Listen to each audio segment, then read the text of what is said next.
அந்த காலத்தையே பார்த்தீங்கன்னா நேருவே வந்ததுக்கு காரணமே என்னென்னா அவர் காலை பிடிச்சிக்கிட்டு இருந்தாராம் காந்திஜி.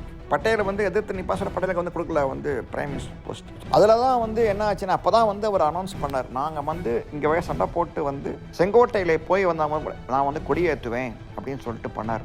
அவர் போட்ட சபதம் தான் பார்த்தோம்னா இப்போவும் நம்ம அரசாங்கம் எவ்ரி இயர் 15th ஆகஸ்ட் கொடியேற்றுறாரு நம்ம பிரைம் மினிஸ்டர். தமிழக பல்ஸ், இது தமிழ்நாட்டின் நாடி துடிப்பு.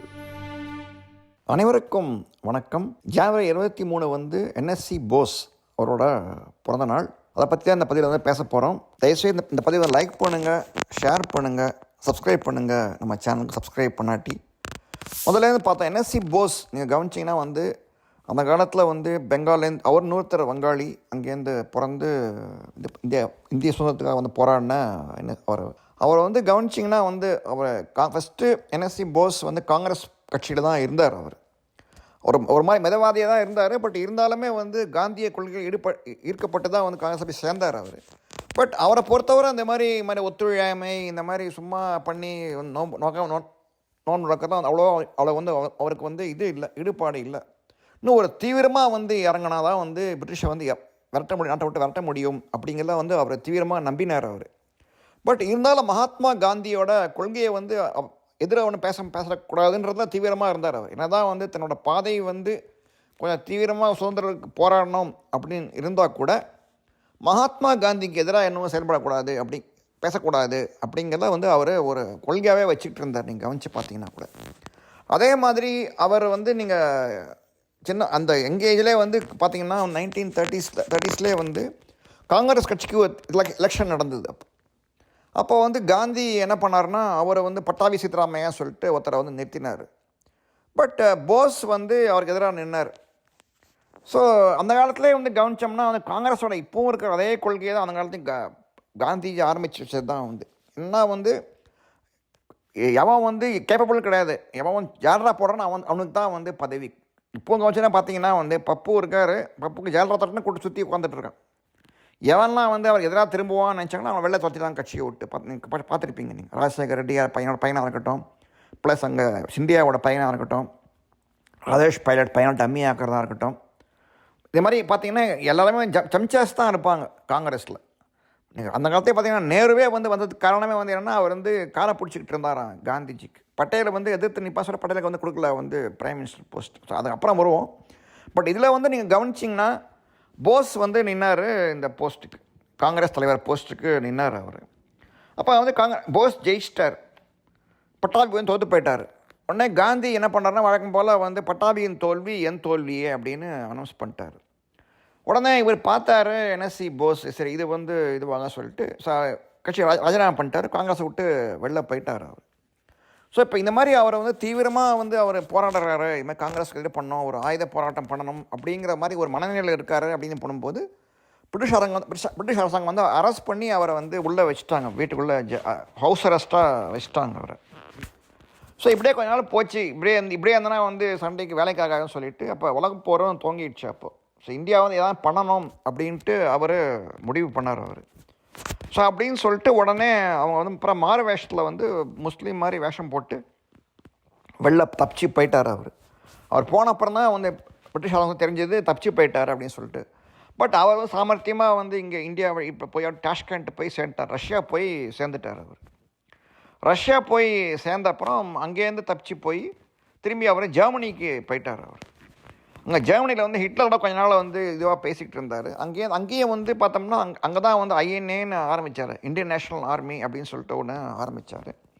அங்கே வேர்ல்டு வார் போது என்ன பண்ணாங்கன்னா இந்தியன் ஆர்மியும் சேர்ந்தது, சண்டையில் சேர்ந்தது. பிரிட்டிஷ் அரசாங்கம் என்ன பண்ணிட்டு அப்படின்னா அந்த காலத்தில் இந்தியன் ஆர்மி சோல்ஜர்ஸையும் இந்த யுத்தத்தை ஈடுபடுத்தினாங்க. அதுதான் காந்திஜியை எதிர்த்தார் அப்போ.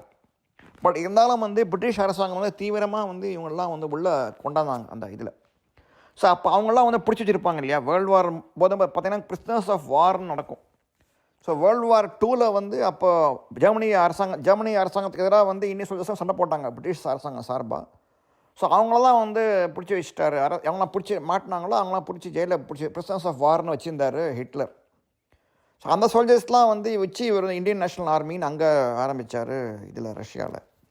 பட் அவரை பொறுத்தவரை வந்து இங்கே இருந்தாலும் சண்டை போட முடியாதுன்னு ஒரு புரிஞ்சு போயிடுச்சு என்எஸ்சி போஸ்க்கு.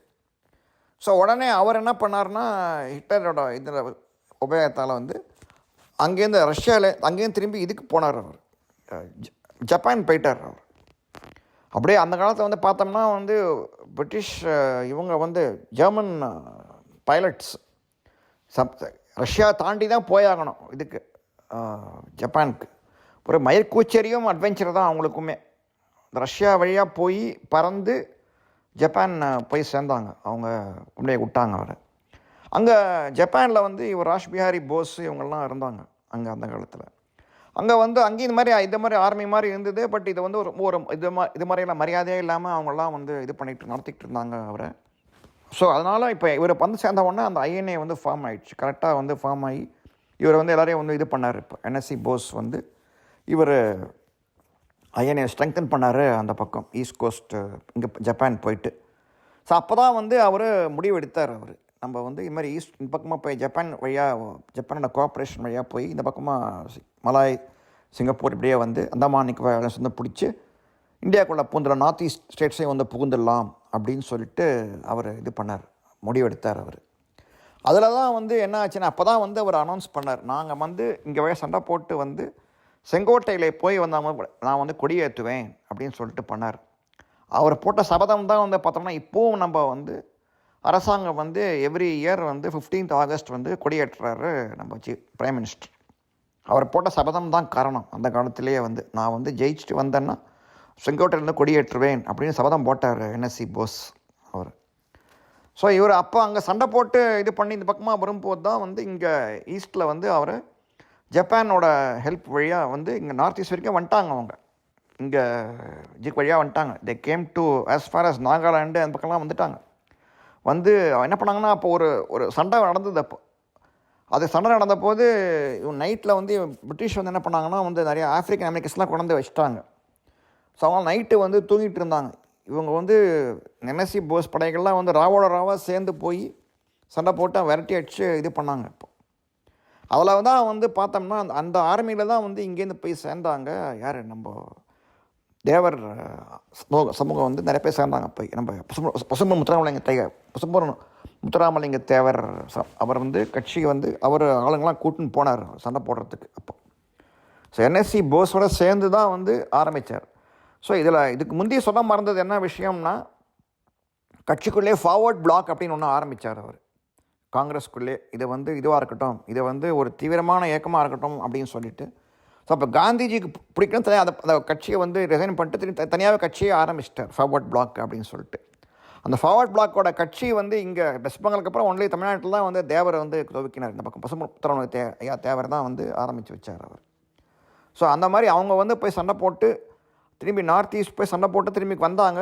அதுக்கப்புறம் வந்து ஜப்பான் வந்து இது பவர் வந்து குறைஞ்சி போன உடனே வந்து இவங்க இது பண்ணிட்டாங்க. இவர் என்ன ஆனார்ன்றது வந்து ஏர் கிராஷில் வந்து காலமாயிட்டார் அப்படிங்கிறது ஒரு பக்கம் இருக்கட்டும். இன்னொரு ரூமர் என்ன சொல்கிறதுனா வந்து நம்மளால் வந்து ஹிமாலயாஸில் வந்து ஒரு மாங்க் மாதிரி சுற்றிக்கிட்டு இருந்தார் ஒருத்தர், அவர் என்எஸ்சி போஸாக இருக்கலாம் அப்படிங்கிற ஒரு ரூமரும் ஒன்று புறப்பட்டுது அப்போ அந்த காலத்தில். பட் என்எஸ்சி போஸை பொறுத்தவரை வந்து நாட்டுக்கு வந்து நாட்டுப்பற்று மிக்கவராக இருந்தார். ப்ளஸ் காந்திஜிக்கு எதிராக வந்து ஒன்றும் பேசக்கூடாது அப்படிங்கிறத வந்து அவர் தீவிரமாக இருந்தார். அவர் அதாவது நீங்கள் இந்தியன் படத்துலேயே நீங்கள் பார்த்துருப்பீங்க, கமல்ஹாசன் நடந்து வருவார் என்எஸ்சி போஸோட. அதுவே வந்து ஒரு பயங்கரமான ஒரு சீனாக இருக்கும். அது நமக்கு எல்லாருமே வந்து ஒரு மெய்கூச்சரிய சீனாக இருக்கும் அவருக்கு. அஃப்கோர்ஸ் என்எஸ்சி போஸ்க்கும் வந்து அங்கே ஜெர்மனில் இருக்கும்போது கல்யாணம் ஆச்சு ஒரு ஜெர்மன் பெண்ணோட. அவருக்கும் ஒரு பையன் இருந்தான். ஸோ ஆக்சுவலி அவரோட பையன் பேரனுங்கெல்லாம் வரதா இந்த இந்தியா கூட வந்திருக்காங்க அவங்க இதும்போது. ஸோ ஒரே ஒரு ஒற்றுமை என்னென்னா வந்து பார்த்தோம்னா என்எஸ்சி போஸ் அவரோட கட்சி வந்து இப்போவும் வந்து உயிரோடு இருக்கிறது வெஸ்ட் பெங்காலில் ப்ளஸ் தமிழ்நாட்டில். அது 2 ஊரில் தான் இருக்குது. ப்ளஸ் அந்த சுவாமி விவேகானந்தர் முன்னே பதிவு போட்டிருந்தோம். சுவாமி விவேகானந்தரும் சரி என்எஸ்சி போஸும் சரி அவங்களோட புகழ் வந்து நிறையா பரவி இருக்கிறது வெஸ்ட் பெங்காலுக்கு அப்புறம் தமிழ்நாட்டில் தான் நம்ம சொல்லலாம், தைரியமாகவே சொல்லலாம் அவரோட இதில். அதே மாதிரி இப்போ நம்ம ஜெய்ஹிந்த் அப்படின்னு சொல்கிறது வந்து அவரோட பேட்டில் க்ரை வந்து அவங்களோட தான் கொண்டு வந்தோம். ஐஎன்ஏ இன்டர்நேஷ்னல் ஆர்மி அவர் துவங்கின ஆர்மி தான் வந்து பிரபலப்படுத்தினாங்க அந்த ஜெய்ஹிந்த் அப்படிங்கிற வார்த்தையை. அதுதான் வந்து இன்னும் நம்ம யூஸ் பண்ணிகிட்ருக்கோம். டெஃபினட்டாக அவரோட வீரம் வந்து வீண் போகலை. அவரோட இன்னும் நிறைய பேர் வந்துக்கிட்டு தான் இருக்காங்க. பட் நிஜமாகவே அவரோட என்எஸ்சி போஸ் சாலை அப்படிங்கிறது நம்ம இதில் தான் இருக்குது, தமிழ்நாட்டில் மெட்ராஸில் தான் இருக்குது. அவர் பேரில் வந்து என்எஸ்சி போஸ் சாலைன்னு இருக்குது. அஃப்கோர்ஸ் வெஸ்ட் பெங்காலில் நிறையா இருக்கலாம், நிறையா ஊரில் நான் பார்த்துட்டேன். பட் இங்கே தான் வந்து தமிழ்நாட்டில் தான் வந்து என்எஸ்சி போஸ் சாலை அப்படிங்கிறது இருக்குது. இங்கே தமிழ்நாட்டில் தான் இருக்குது. அவரோட கட்சி இங்கே தான் வந்து இன்னும் உயிர்ப்போடு இருக்குது அப்படிங்கிறத சொல்லலாம். இந்த பதிவு உங்களுக்கு பிடிச்சிருந்ததுன்னா லைக் பண்ணுங்கள், ஷேர் பண்ணுங்கள், சப்ஸ்கிரைப் பண்ணுங்கள்.